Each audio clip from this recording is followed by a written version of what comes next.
সন্তান হচ্ছে না, কেন হচ্ছে না, ডাক্তার দেখাতে পারো, এই সেই অনেকে অনেক প্রশ্ন করে, অনেকে অনেক কিছুই বলে। হয়তো আমি সেসবে কান দিই না, কিন্তু আমার মধ্যে কী চলে সেটা আমিই জানি, একমাত্র সেই মেয়েটাই জানে। হয়তো অনেকেই বলবে যে একই জিনিস নিয়ে কেন এত টেনশন করো, সবই ঠিক হয়ে যাবে। সবই আমি মানছি, কিন্তু সত্যি কথা তোমাদের সঙ্গে আজকে বলি, আমার যে মনের মধ্যে যেটা থাকে সব সময়। 6 থেকে 7 বছর হচ্ছে আমার বিয়ে হয়েছে, তো বিয়ের কিছুদিন পর থেকে আমরা চেষ্টা করছি বাচ্চা নেওয়ার। যখন হয়নি, ডাক্তার দেখিয়েছি, তাও কিছু যে মানে কোনো ফল আমি পাইনি।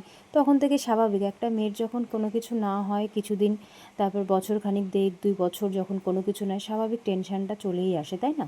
তো যাই হোক, এইসব টেনশান নিয়ে তো বাড়ির বাবা মা থেকে শুরু করে শ্বশুর শাশুড়ি স্বাভাবিক সবাই টেনশান করে, তাই না? এটা স্বাভাবিকই। কিন্তু সেই টেনশানের মধ্যেও যেন একটা সব কিছুই সবার দিকে তাকিয়ে ভালো থাকতাম যে না, তারা আমাদের নিয়ে টেনশান করে, আজকে আমাদের টেনশান করা যাবে না। এটা এভাবেই চলতো আমার জীবনটা।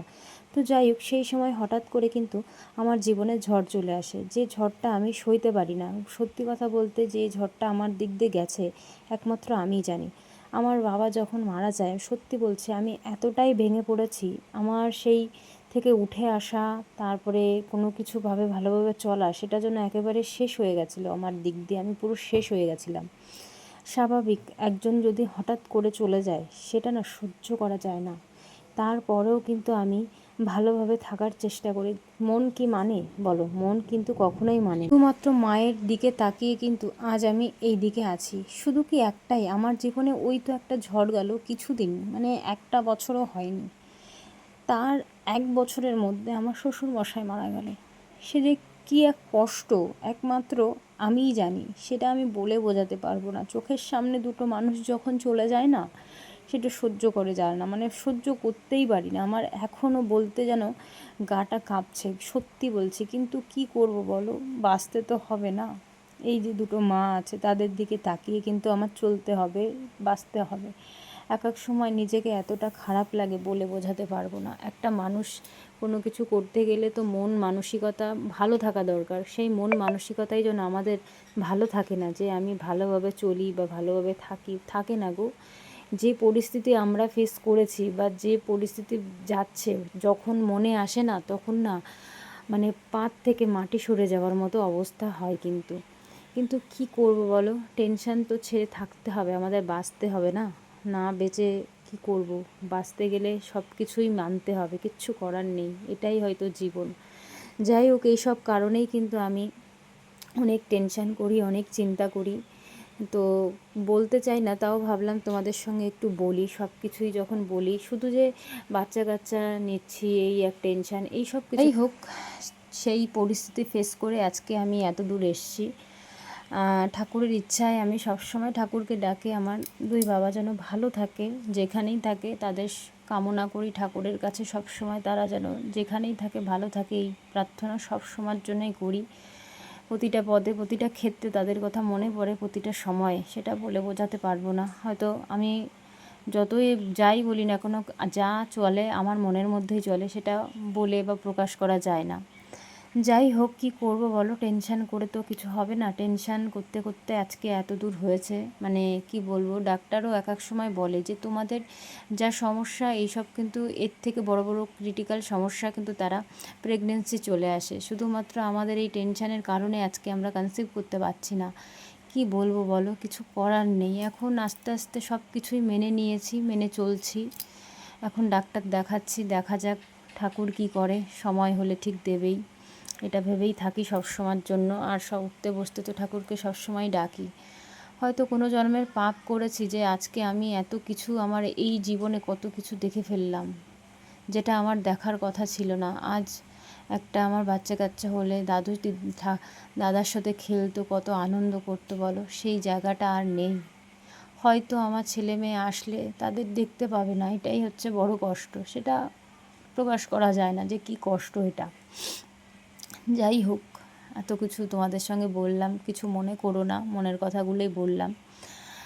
আমার জীবনে যে কী ঝড় চলে গেছে সেটা বলতে পারবো না, এত কিছু চলে গেছে জীবনে। সেসব ফেসের কথা যখন ভাবি না, গায়ে কাঁটা দিয়ে ওঠে, জানো তো। যাই হোক, ঠাকুরের কাছে সবসময় প্রার্থনা করি আমার মতো পরিস্থিতি যেন কারোর না আসে, ভালোভাবে সবাই যেন সুস্থভাবে থাকে, ভালোভাবে চলে। প্রতিটা মুহূর্ত যেন আমার একটা নিজের মধ্যে ভয় থাকে, জানো তো, জানি না কেন ভয় চলে, মানে কি বলবো সেটা আমি বলে বোঝাতে পারবো না। যাই হোক, এখন তো মোটামুটি কাজকর্ম সেরে আমি কিন্তু খাওয়া দাওয়া করে ওষুধ খাচ্ছি। আমি তো তোমাদের বলেছিলাম যে আমি হোমিওপ্যাথিক ওষুধ খাচ্ছি। কিছুদিন কানের জন্য কিন্তু আমি খুব সমস্যায় ভুগেছি, আমি তো আগের ভিডিওতে বলেছিলাম, কিন্তু এখনও সেই সমস্যাটা আছে।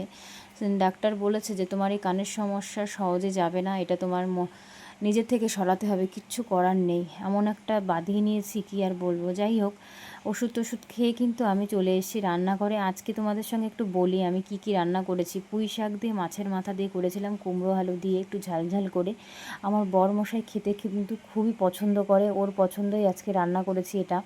তো মাছ ছিল, মাছের মাথা 2 পিস মাছ ছিল, সেটা দিয়ে করেছিলাম। আর আজকে না ভীষণ পরিমাণে গরম পড়েছে, দেখেই বুঝতে পারছো আমাকে, প্রচণ্ড পরিমাণে গরম, মানে খুব কষ্ট হচ্ছিল রান্না করতে। আর যাই হোক, তোমাদের সঙ্গে আমার একটু মনের কথা বললে না বেশ ভালো লাগে। যাই হোক, তোমরা কিছু মনে করো না, আমি আমার মনের কথাগুলো বলে অনেকটা হালকা পাই। আর সবথেকে বড় কথা কি জানো তো, অনেক দিদিভাই আমাকে কমেন্ট করছে, সত্যি বলতে যে এত সুন্দর সুন্দর সবাই কমেন্ট করে, সবারই কত সমস্যার মধ্যে দিয়ে তারা কনসিভ করেছে। আমি সবার কাছে মানে ঠাকুরের কাছে প্রার্থনা করব যে সবার বাচ্চা কাচ্চা যেন ভালোভাবে হয়, আর যাদের হচ্ছে না আমার মতো তাদের জন্য তাড়াতাড়ি বাচ্চা কাচ্চা হয়। এই যে কি এক যন্ত্রণা, একমাত্র আমরাই জানি, তাই না? তাছাড়া কেউই বোঝে না এসব বিষয় নিয়ে। মানুষ তো নানান কথা বলে দিয়েই ব্যাস চুপ, আর আমরা যে কিভাবে চলি আমরাই জানি। যাই হোক, সত্যি বলতে কি জানো তো, আজকে বুঝতে পারছি মানুষের বড় টেনশান, মানে সংসারের কম বেশি সব কিছুই হয়, টুকটাক মানুষের সুখ অশান্তি সব কিছুই থাকে, তার মধ্যেও যেন এই যে একটা না হওয়ার যে যন্ত্রণাটা একমাত্র তারাই জানে যাদের নেই। এই যে আমরা বুঝতে পারি, সত্যি হাজার কষ্ট হলেও যাই হতো কেন, একটা যদি কোলে সন্তান থাকতো আজ হয়তো এত কষ্ট আমার হতো না। কারণ আজ যদি এই যে বাবা নেই ঠিকই, কিন্তু আজ যদি কোলে সন্তান থাকতো, ওর মুখটা দেখে কিন্তু ঠিক আমি আমার মনকে বুঝতে দিতে পারতাম। কিন্তু সব জীবনে অনেক কিছুই হারিয়েছি, জানি না সেসব জিনিস তো আর পাবো না, কিন্তু সামনে যেন ঠাকুর আমার ভালোটুকুই করে। সত্যি কথা বলতে ভাগ্যে যেটা থাকে সেটাই হবে আমার সাথে। তো সব কিছুই মেনে নিয়েছি, এখন দেখা যাক যেটা আছে সেটাই হবে আমার কপালে। আর যাই হোক, এদিকে আমার কিন্তু রান্নাবান্না হয়ে গেছে, রান্নাবান্না কিন্তু কমপ্লিট। এখন দেখা যাক আমার বরমশাই খেয়ে কি বলে, রান্নাটা কেমন হয়েছে। সত্যি কথা বলতে তোমাদের সঙ্গে আমি কিন্তু রান্নার ভিডিও শেয়ার করি, আমি হয়তো বলতে পারি না, আমার মনের কথাগুলোই তোমাদের সঙ্গে এক এক করে শেয়ার করি। তো যাই হোক, পরে ভিডিওটা এই পর্যন্ত শেষ করব। সত্যি কথা বলতে যেটুকু আমি তোমাদের সঙ্গে কথা বলে শেয়ার করি না, আমার খুব মনটা হালকা হয় আর খুব ভালো লাগে, জানো তো, সত্যি বলছি ভীষণ ভালো লাগে।